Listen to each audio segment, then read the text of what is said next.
Hey guys, got a 2023 plate Nissan Ariya here. It's going to show you how to reset the tyre pressure warning light on this one. If you do find the video helpful, please give it a like. And also, if you want to see some more useful content like this, subscribe to the channel. So on this one, we're going to use these buttons on the left hand side of the steering wheel and then the dash in front of us. So from here, we're going to scroll across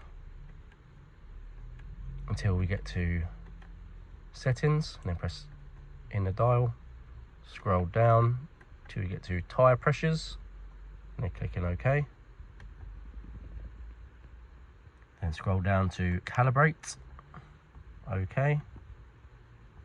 So first, make sure your tyres are pumped up to the correct pressures, and then press confirm reset yes. Tyre pressure, calibrate. OK. And that's it.